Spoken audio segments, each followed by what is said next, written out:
As the coronavirus continues to run rampage across the globe, it has quickly become apparent that while the virus itself may not discriminate, race and class-based injustices are being further and more rapidly entrenched by this global pandemic. In the US, as Ibram X. Kendi writes, the proportion of COVID-19 cases among Black people, and to a slightly lesser extent Latino people, greatly outweighs their numbers among the population. For the UK, Al Jazeera reports that nearly a third of all critically ill COVID-19 patients are Black and minority ethnic. In both cases, members of these groups are being pathologized in the way that the race coronavirus nexus is being reported. For example, as UK Runnymede Trust Director Omar Khan notes in the same article, by focusing on indices such as the rate of diabetes among some racialized groups, the socioeconomic factors that lead to health inequalities are erased. Saying that Black people in the US or the UK or Aboriginal and Torres Strait Islander people in Australia are more prone to diabetes, for example, a potential contributory factor aggravating the symptoms of COVID-19, without explaining why this disease and others, such as heart disease, are more prevalent among these communities, ignores the role of racism. As Omar Khan puts it, we end up with a biologically racist argument that naturalizes these illnesses in Black and Indigenous people. This not only fails to explain where this higher prevalence comes from, but also creates a mindset in which their deaths become inevitable. In fact, as scholars of race and health have insisted, there's nothing natural or inevitable about the greater exposure to illness and shorter life expectancies suffered by racialized minorities, particularly those who live in or close to poverty. As the anthropologist Clarence Gravely explains, it's not that race is biology, but that race may become biology. In other words, exposure to systemic racism and the allied poverty and deprivation makes people sick and can make them sick over generations. Not only are Black and otherwise racialized people more likely to live in the kinds of crowded areas that make social distancing more difficult to practice, they also disproportionately work in the services deemed essential to keep the rest of us inside and alive. This also includes undocumented workers who, as the Undocumented Migrant Solidarity Group in Australia remind us, earn poverty wages, work under exploitative conditions, and are not offered workplace benefits such as healthcare, paid sick leave, or access to income support. This means that undocumented workers not only have a higher risk of exposure to the virus, but are also likely to be forced to work when they are sick. If they seek medical treatment, they face the possibility of detention and deportation. Despite this, people of color are more likely to be policed under new measures brought in several states to enforce lockdown measures. Data released in Australia last week reveals that Aboriginal people, as well as African migrants, are more likely to have received fines for ostensibly breaking social distancing laws. Although wealthier areas such as Sydney's rich beach suburbs have been identified as coronavirus hotspots, it is areas with high concentrations of ethnic minorities that continue to be more highly policed, causing civil rights advocates to suggest that police are abusing their powers under the cover of the coronavirus situation. Despite the weight of this evidence, noting the racial dimension of the COVID-19 crisis is seen by some as a reach. Attacks against Chinese people or those perceived to be Chinese, seen as responsible for the spread of the virus, have rightly been decried as the numbers of COVID-19 cases in the US vastly outnumbers that in China. However, beyond these cases of overt racism, it has been suggested to me that making the link between the pandemic and the systemic racism that continues to affect Black, Indigenous, Roma people and people of color is opportunistic. I think this is because we have been conditioned to believe that making it about race is to unnecessarily sensationalize an issue. As I write in my new book, Why Race Still Matters, out in the UK on April 24th and in the US and Australia in June, for too long, racism has been associated uniquely with overt violence, vilification, and verbal abuse. This is not to say that racist violence no longer exists. If anything, the renewed vigour of the far right and the attendant attacks on mosques and synagogues, as well as street violence against people of colour, Roma communities and Indigenous people, demonstrates that violent racism is, unfortunately, alive and well. However, we must be able to recognise how racist violence and the perpetuation of systemically racist practices and policies are mutually constitutive rather than separate. In essence, the failure to note the continuities between embedded racial discrimination and deprivation and racist violence allows the former to be minimised, while at the same time it is argued that because overt racist violence is not as bad as it was in the past, for example during the time of mass lynching, that so-called real racism has all but disappeared. In a sense, the last 2 decades, and particularly the 2010s, when following the election of Barack Obama to the US presidency, the US and other societies of the global north were declared post-race, have set the scene in the most macabre way for the dire situation facing racialized minorities today. After the glow of the early Obama years gave way to the realization that, to paraphrase David Theo Goldberg, we are not all post-racial now, came a backlash targeting anyone who spoke out about the fact that racism was still here, or as my book puts it, that it still matters.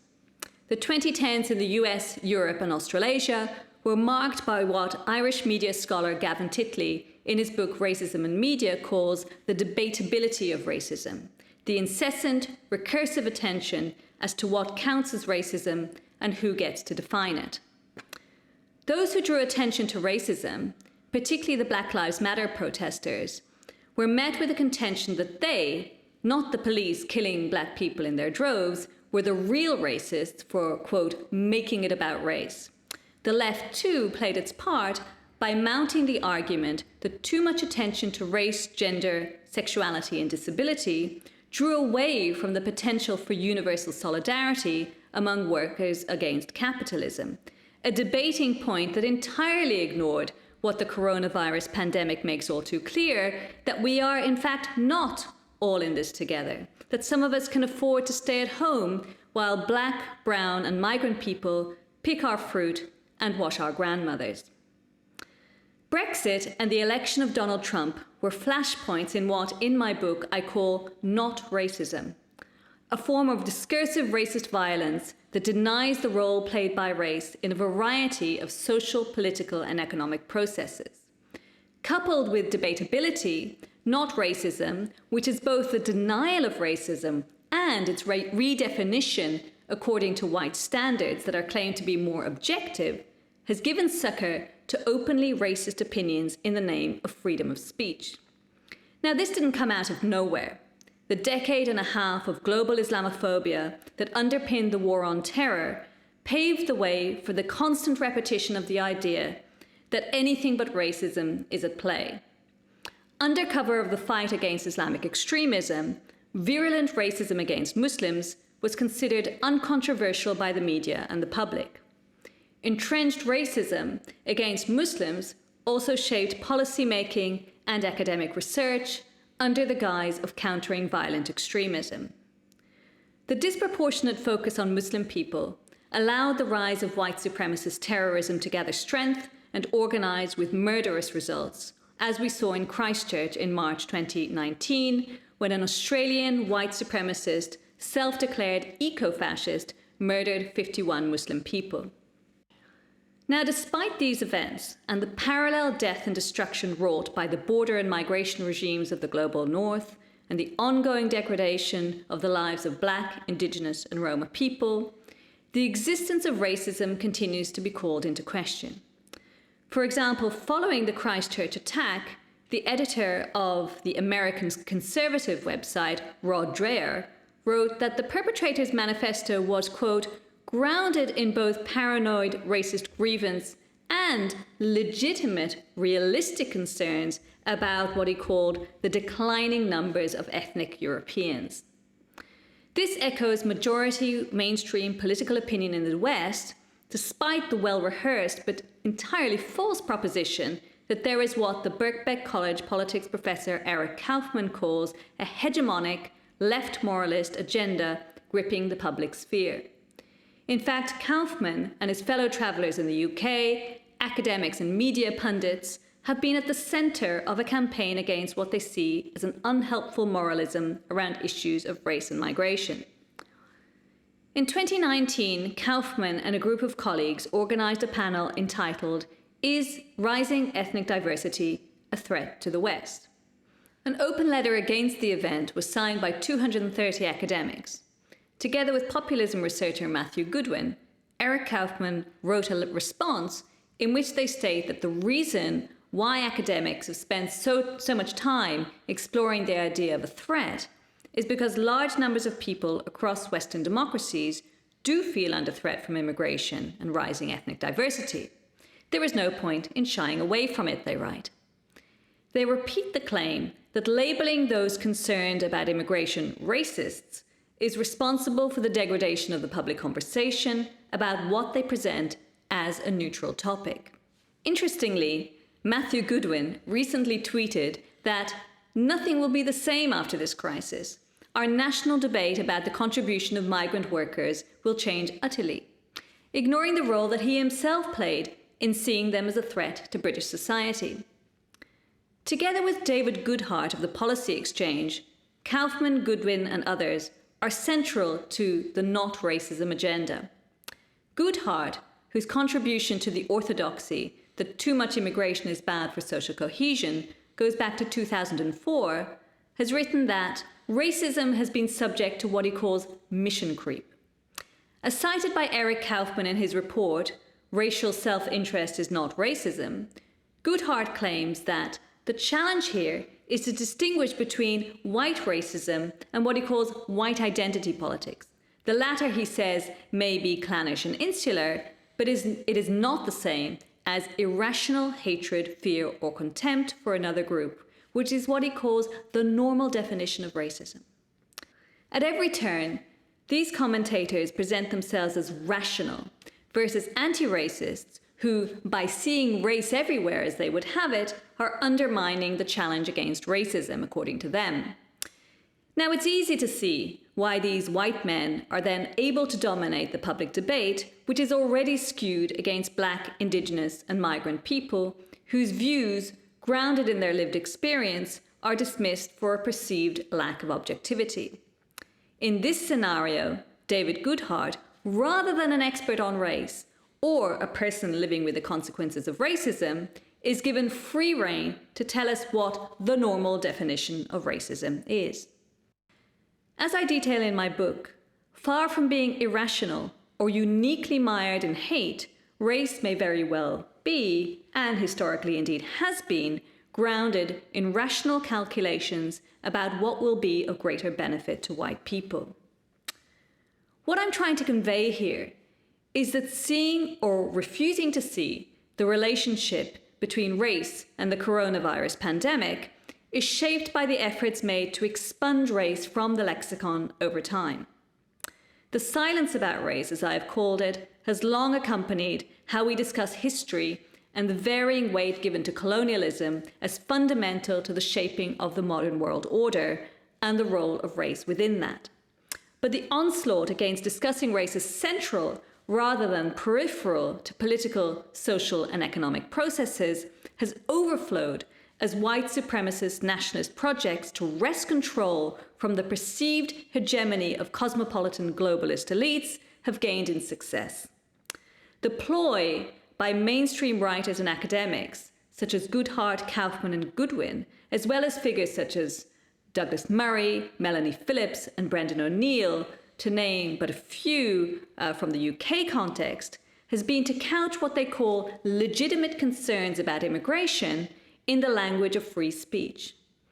In particular, these figures have been at the heart of the campaign to enhance what they see as a lack of viewpoint diversity on university campuses and in the media, where they claim that academics and journalists are cowed by an increasingly vocal, and they try to claim frightening group of left-wing, anti-racist and pro-trans activists who try to shut down free speech and debate by no platforming speakers with whom they don't agree and censoring their views.